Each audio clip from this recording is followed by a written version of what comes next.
बिस्मिल्लाहिर्रहमानिर्रहीम। अस्सलाम वालेकुम डियर स्टूडेंट्स। आज हम लोग फार्माकोलॉजी के अंदर चैप्टर नंबर 1 जो है वो डिस्कस करने जा रहे हैं। चैप्टर नंबर 1 में सबसे पहले डेफिनेशन है फार्माकोलॉजी की। कहता है स्टडी ऑफ ड्रग्स और ड्रग का अफेक्ट बॉडी के अंदर किसी भी डिज़ीज़ के ट्रीटमेंट में, किसी भी डिज़ीज़ के डायग्नोसिस में और किसी भी डिज़ीज़ के कंट्रोल, प्रिवेंटिव कंट्रोल के लिए जो हम ड्रग्स को यूज़ करते हैं, जो ड्रग्स की स्टडी करते हैं, दिस इज़ कॉल्ड फार्माकोलॉजी।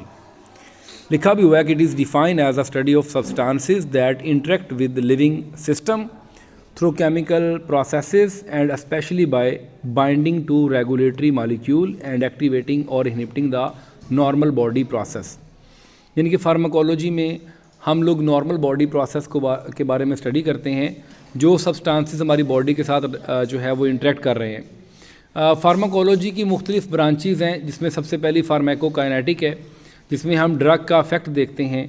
यानी कि हमारी बॉडी के अंदर जो ड्रग है वो किस तरह हमारी बॉडी के अंदर उसकी एब्जॉर्प्शन हो रही है, उसकी डिस्ट्रीब्यूशन हो रही है, उसकी मेटाबॉलिज्म हो रही है और उसकी एक्सक्रीशन हो रही है।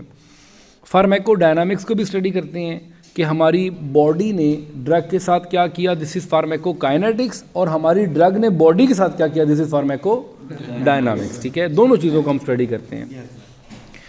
पहले आ जाता है फार्माकोकाइनेटिक्स। इसमें हम फार्माकोकाइनेटिक्स में हम ये करते हैं कि कौन सा जो रूट है ड्रग का, वो किस रूट से हमारी बॉडी तक पहुंच रहा है। वो रूट आईवी भी हो सकता है, वो ओरल भी हो सकता है, वो इंट्रामस्कुलर भी हो सकता है, वो इनहेलेशनल भी हो सकता है। रूट ऑफ ड्रग एडमिनिस्ट्रेशन में प्रॉपर्टीज़ ऑफ ड्रग पे डिपेंड करता है कौन सा रूट होगा। ऐसी चीज़ें जो वाटर सॉल्युबल हैं या लिपिड सॉल्युबल हैं, या उसकी आयोनाइजेशन पे डिपेंड करता है कि उसका हमने रूट कौन सा यूज़ करना है।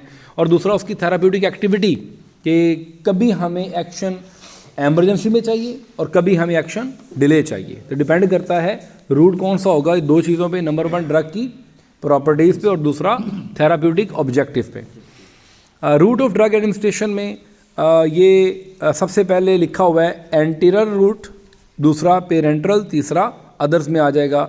एंट्रल में ओरल आ जाएगा, सबलिंगुअल ज़ुबान के नीचे, बक्कल बाय माउथ, और पेरेंट्रल में क्यूटेनियस आ जाएगा। जैसे हम इंसुलिन का टीका लगाते हैं, उसमें इंट्रामस्कुलर जो हम मसल्स के अंदर लगाते हैं, इंट्रावीनस आ जाएगा जो कि हम ब्लड के अंदर लगाते हैं, और दूसरे रूट्स भी आ जाएंगे नेज़ल, ट्रांसडर्मल, टॉपिकल और रेक्टल।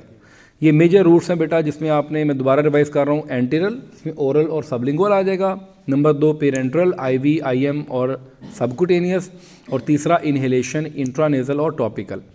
सबसे पहला रूट है एंटीरल। एंटीरल रूट ऑफ ड्रग एडमिनिस्ट्रेशन जो है वो सबसे सिंपलेस्ट है। ठीक है, इसमें ड्रग जो है वो एडमिनिस्टर होती है फ्रॉम एंटीरल रूट, मतलब bye mouth.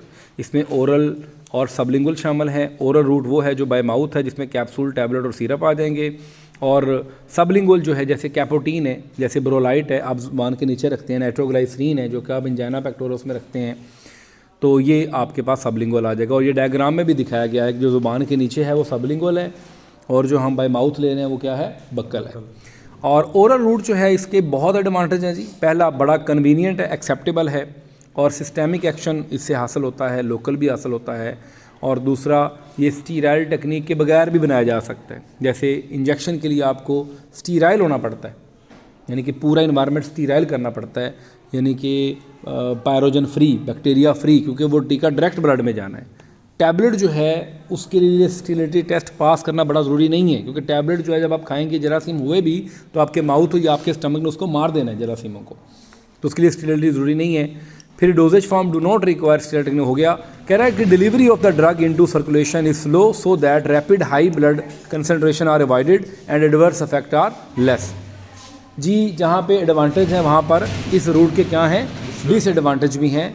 Number 1, rate of absorption is variable, irritation of mucosal surfaces, extensive hepatic metabolism, onset of action is delay, और ड्रग डिस्ट्रॉय कर देगा आपका स्टमक का इन्वायरमेंट जो है वो ड्रग को डिस्ट्रॉय कर देगा।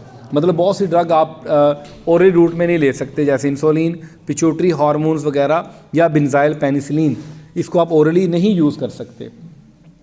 नेक्स्ट रूट आ गया हमारे पास सबलिंगुअल। सबलिंगुअल एक ऐसा रूट है जो ज़ुबान के नीचे टैबलेट रखने से हमारे सिस्टेमिक सर्कुलेशन तक वो पहुंचता है। सबसे पहला इसका इफेक्ट क्या है सबलिंगुअल का, कि रैपिड एब्जॉर्प्शन होती है। जैसे ग्लाइसराइल ट्राइनाइट्राइल इंजाइना के केस में भी मैंने आपसे बात की कि हार्ट अटैक में सबसे पहले जो पेन होती है वो इंजाइना की पेन है, उसमें आप ज़ुबान के नीचे रखते हैं, एनजीसिड के नाम से टैबलेट आ रही होती है। फिर spitting out tablet can terminate effect, मतलब उसने क्या है कि अगर आपको टैबलेट लेने के बाद कोई थोड़ा सा ऐसा फील हुआ है कि वो टैबलेट आपकी बॉडी एक्सेप्ट नहीं कर पा रही, तो आप उसको स्पिट आउट भी कर सकते हैं। तो इसका एडवांटेज है, क्योंकि बजाय कि कुछ स्टमक में चली गई आप उसको वापस नहीं कर सकते, रिवर्स नहीं कर सकते।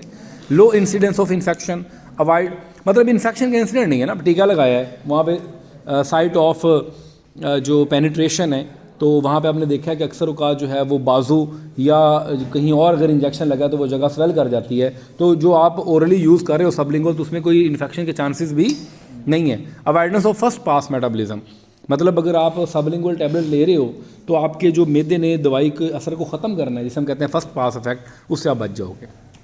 डिसएडवांटेज भी है जी, डिसकम्फर्टेबल है फ्रीक्वेंट यूज़, मतलब बार बार आप बाय माउथ टैबलेट नहीं ले सकते। अक्सर आपने देखा होगा ज़ुबान के नीचे जो है वो स्वेलिंग हो सकती है, बार बार टैबलेट आप बाय माउथ नहीं ले सकते। फिर इरिटेशन हो जाएगी ओरल म्यूकोजा को एक्सटेंस, एक्सेसिव सलाइवेशन, बार बार जो है मुंह में पानी पैदा होगा। ठीक है, तो ये आज हमने ओवरऑल देखा कि फार्माकोलॉजी क्या है, फार्माकोलॉजी की दो ब्रांचेस, फार्माकोकाइनेटिक और फार्माकोडायनामिक क्या है। फिर हमने रूट ऑफ एडमिनिस्ट्रेशन देखा, और उसमें आज हमने ओरल रूट में क्या पढ़ा, बाय माउथ और बाय सबलिंगुअल, ज़ुबान के नीचे। इंशाल्लाह नेक्स्ट क्लास में हम पेरेंट्रल रूट्स के बारे में पढ़ेंगे कि जो इंजेक्शन है उसकी एडवांटेज क्या हैं, उसके डिसएडवांटेज क्या हैं, उसके बारे में इंशाल्लाह। तो उम्मीद है कि आपको आज का लेक्चर अंडरस्टैंड हो गया होगा। इंशाल्लाह नेक्स्ट लेक्चर नंबर 2 में हम नेक्स्ट क्लास में डिस्कस करेंगे। अपना ख्याल रखिएगा। अल्लाह हाफिज़।